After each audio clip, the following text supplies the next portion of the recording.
How to identify elevator brake noise and rectification. So when the elevator is started,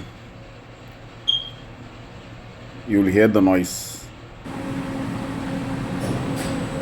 So once you hear the noise, use emery paper, clean all the rest, and check the operation of the elevator. You will not hear any noise. Thank you.